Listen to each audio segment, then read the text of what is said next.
Bonjour et bienvenue. Votre MAC vous emmène cette semaine sur le marché de Sénaux pour la mise en place du tri des déchets, au Roller Inline Hockey qui se mobilise pour la Team Marceau et en mairie déléguée pour féliciter 4 jeunes balmontins très courageux. Mettez du son, vous regardez Sénaux Mag. Savez-vous que les 12 marchés de la ville d'Annecy Commune Nouvelle génèrent 369 tonnes de déchets par an? Beaucoup trop pour le Grand Annecy et la ville d'Annecy, qui a lancé à l'été 2018 une étude sur ces déchets. Et donc on s'est aperçu que dans l'ensemble de ces déchets, il y avait un certain type de déchets qui pouvaient être valorisés, car jusqu'à présent, tout était envoyé à l'incinérateur. Deux types de déchets valorisables ont été repérés, les déchets alimentaires, les biodéchets, et les emballages carton, deux filières qui sont valorisables sur notre bassin de vie. Le Grand Annecy et la ville d'Annecy ont décidé de mettre en place, à partir du mois de mars dernier, une expérimentation sur le marché de Sénaux. L'objectif est de répondre aux obligations nationales et aux enjeux environnementaux en matière de réduction des tonnages incinérés et de recyclage. C'est un marché pas non plus immense, mais qui a quand même un certain volume de commerçants et donc de déchets, qui est intéressant. Et puis surtout logistiquement, voilà, on est sur une place fermée. On a de la place également pour positionner des bennes et pour faire le tri. Et pour nous, voilà, pour le nettoyage, c'est relativement simple. On a mis en place 4 bennes, 2 bennes qui sont réservées donc, au carton et qui ensuite sont valorisées. Et puis 2 autres bennes où tous les autres déchets qui ne sont pas valorisables continuent à être envoyés à Chavanot, à l'incinérateur. Et tout ce qui concerne les déchets alimentaires, c'est des bacs donc, de 120 litres. Tous les commerçants non sédentaires qui sont concernés mettent leurs déchets en fin de marché ou en cours de marché, les fruits et les légumes. Ils sont ensuite envoyés dans un méthaniseur à Gruffy. Et donc ils sont transformés, ils sont valorisés en termes de méthane. Méthanisation, c'est un genre de digesteur où on met en culture tous les déchets alimentaires et ça produit du gaz qui produit également de l'électricité. Et voilà, les déchets alimentaires triés par vos commerçants serviront à vous chauffer ou à recharger votre téléphone portable. C'est donc bien mieux de venir au marché de Sénaux plutôt qu'aller au supermarché. Et les commerçants se sont mis au tri sans trop de difficultés. Ouais bon, c'est vrai qu'avant, on balançait tout comme ça venait, carton, plastique, bois, on balançait. Bon maintenant on trie, il faut trier, mais non, ça nous prend pas beaucoup. Hein. Si c'est bon pour la commune, on respecte. Hein. Il n'y a rien que vous pouvez réutiliser, les cagettes, des choses? Ah si, il y a des emballages qui sont consignés comme les caisses à pommes là. Ah ouais? Ça on les garde. Après ça c'est dommage de les jeter, mais c'est pas consigné donc ça sert à rien de les garder. Donc hop, dans la benne. En arrivant ce matin, on constate que, à part 2-3 petites erreurs, c'est très bien fait. Ça se passe très bien, on voit qu'ils sont impliqués et qu'ils font les choses correctement et que ça rentre dans les habitudes.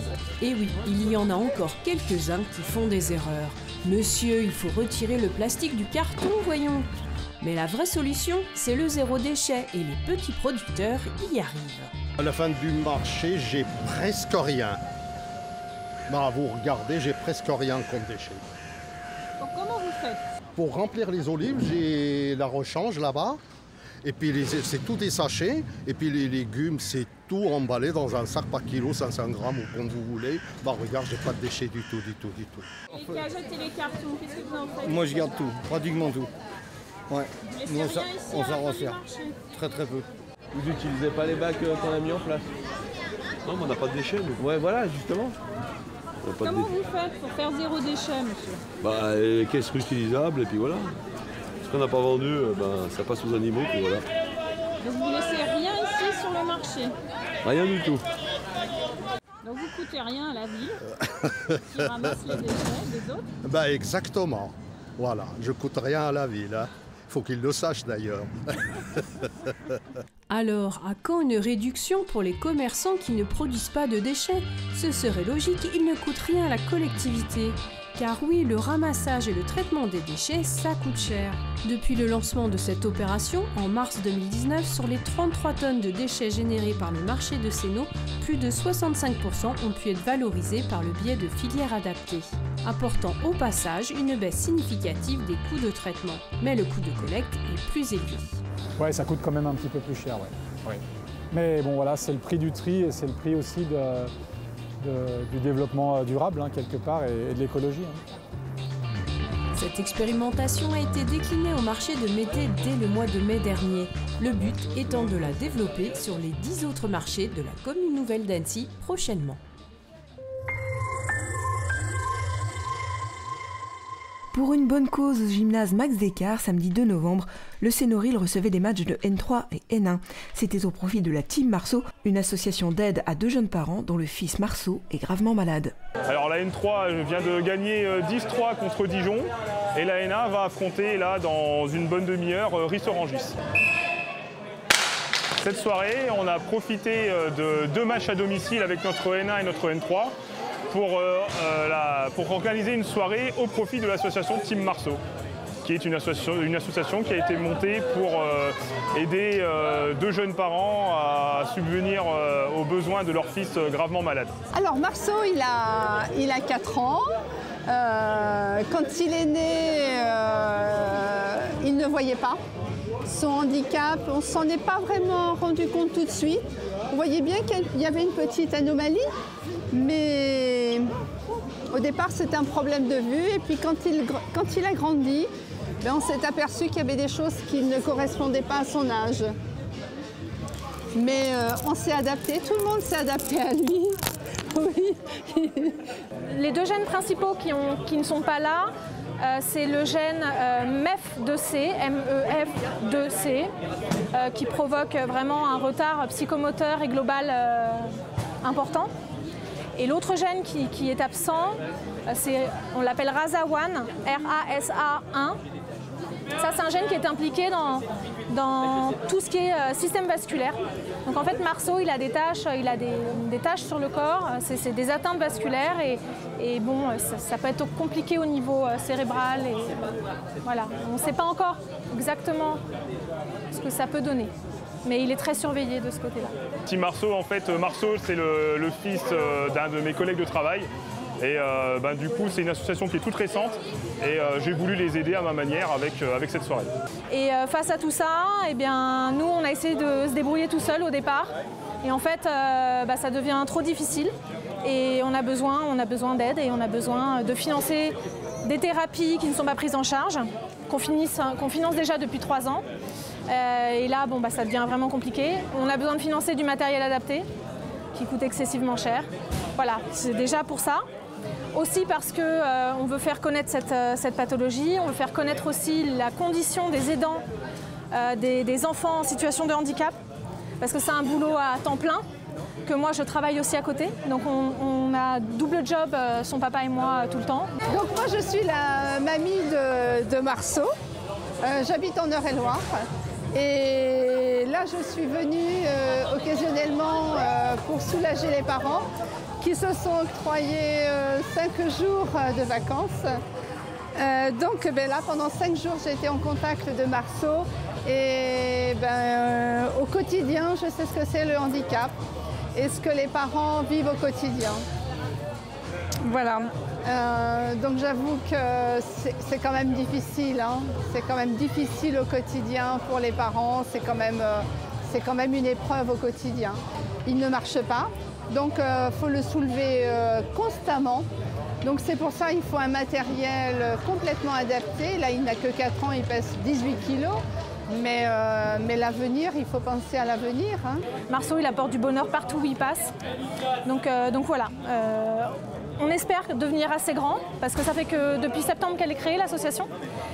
Et plus on deviendra grand, et plus on pourra peut-être aider d'autres familles aussi, organiser des sorties ski avec du matériel adapté, faire des randos, enfin voilà, pouvoir accompagner les gens dans des loisirs, de pouvoir sortir de chez soi, malgré le handicap, continuer à avoir une vie, la vie qu'on a tous choisie, une vie normale, et donner une vie digne à nos enfants. N'hésitez pas à aider cette jeune famille, rejoignez la Team Marceau sur Facebook et Insta. En adhérant à l'association pour 20 € par an, vous financerez la psychomotricité de Marceau. 4 jeunes Balmontins ont sauvé un homme. Quelle histoire incroyable! 4 enfants de 9 et 12 ans ont sauvé la vie d'un homme le dimanche 10 octobre dernier à Balmont. Pour souligner cet acte altruiste, civique et bienveillant, ces 4 jeunes ont été reçus à la mairie déléguée de Sénaux ce mardi 5 novembre. En exclusivité pour Cénomag, ils nous ont raconté leur histoire. Au départ, avec mon petit frère, on a voulu faire du vélo et on allait chercher mes 2 amis, Lucas et Julien. Et on a voulu descendre une petite descente, un peu plein de cailloux. Et on est descendu. Moi, je suis descendue assez vite et j'ai vu quelqu'un sur ma droite qui était contre un arbre. Au départ, j'ai pas vraiment fait gaffe ce qu'il faisait. Et quand je me suis retournée et que j'ai vu qu'il avait une corde autour de son cou, ça m'a surpris. Et Lucas, il a dit non monsieur, ne faites pas ça, ce n'est pas bien. Et le monsieur nous a dit partez. Quand on a vu justement cette personne, on a paniqué. Et puis après on s'est dit il faut qu'on aille chercher les pompiers et justement on est allé chez Mireille. On a réagi parce qu'on ne pouvait pas laisser ça comme ça. Et du coup je connaissais pas mal de monde dans le coin et je suis allée sonner à la porte d'une dame. Et on a appelé les pompiers. Et les pompiers, la gendarmerie et le SAMU qui sont venus. Et après, les pompiers nous ont dit qu'il allait bien et qu'il avait remonté le chemin à pied à côté d'eux. Moi, je suis content qu'on a fait ça. 4 jeunes courageux qui ont aidé la gendarmerie dans leur travail. En effet, ce fameux dimanche, la gendarmerie était à la recherche de cet homme. Donc, à compter de 13 h, on a été alerté par une femme inquiète de la disparition de son mari qui, après une dispute, a quitté le domicile. Donc, nous avons été alertés, avons engagé des moyens pour le rechercher, mais qui, au bout d'1 h 30, ne donnait rien jusqu'à ce coup de téléphone de notre centre opérationnel qui nous avertit qu'un homme avait été découvert aux alentours de Balmont. Et il s'agissait bien du monsieur recherché. Nous avons été chargés de mener l'enquête pour comprendre ce qui s'était passé et avons rapidement découvert que cette découverte était le fruit du geste de 4 jeunes de la commune, du coin, et ce qui a permis le déclenchement des secours rapides et de sauver la vie à cet homme qui vraiment, je tiens à le redire, se dirigeait vers une issue terrible sans l'intervention de ses 4 enfants. Cette histoire se finit heureusement bien pour ce mari et père de 2 enfants. Il a été très affecté sur l'image qu'il a pu apporter à ces jeunes qui sont intervenus, qui l'ont vu dans une situation délicate. Il était très affecté par cette situation-là. Ce qui, je pense aussi, l'a permis à se reconstruire et à entamer des démarches positives quant à son geste. En effet, les 2 plus jeunes repensent encore parfois à l'image de cet homme dans la forêt. Mais heureusement, ils ont des parents présents et à l'écoute. Nous, on a énormément discuté avec les enfants. Et puis c'est vrai que ça les a quand même bien travaillé. Et le petit semblait gérer, mais en fait, il a quand même pendant 2 ou 3 jours, il a quand même dormi avec moi. Ils ont quand même bien réagi parce que les 2 m'ont quand même dit que pour eux, ils avaient quand même sauvé une vie. Pour cet acte de courage et de dévouement, Quentin, Dorian, Julien et Lucas ont reçu un diplôme de la part de la ville déléguée de Céno. Et maintenant, votre agenda commémoration pour le 11 novembre. Rendez-vous sur la place de l'Aube. Du théâtre à l'auditorium Céno, mardi 12 novembre à 20 h 30, avec L'œil égaré, des fragments poétiques de Victor Hugo, où poésie rime avec infini. Un voyage contemplatif, vertigineux et à l'écho inouï. Tout un programme. Mercredi 13 novembre à la médiathèque, un spectacle pour enfants, Le poil bleu de l'ours, c'est à 16 h. Du théâtre jeune public à l'auditorium jeudi 14 novembre à 19 h avec la compagnie Armagnac. Une interprétation de L'Enfant sauvage vous sera proposée. Vendredi 15 novembre, une collecte de sang de 16 h à 19 h, c'est en mairie en salle de convivialité. L'association Instruction en famille des Savoies organise 3 conférences et 2 ateliers, dont le samedi 16 novembre, une conférence en salle de convivialité sur le thème « Améliorer le développement de l'enfant autiste » avec le massage QST, Qigong Sensory Treatment, pour réduire les manifestations et les troubles sensoriels associés et réguler le sens tactique de votre enfant afin d'améliorer son accompagnement. Le soir du samedi 16, l'US Semnos Vieux-Gy organise une soirée dansante à Cap-Péria. Et attention, le week-end du 16 et 17 novembre, l'île Bleue est fermée au public pour cause de compétition de natation. Et oui, Cénomag, c'est terminé pour cette semaine. On se retrouve ensemble sur Facebook et YouTube dès la semaine prochaine.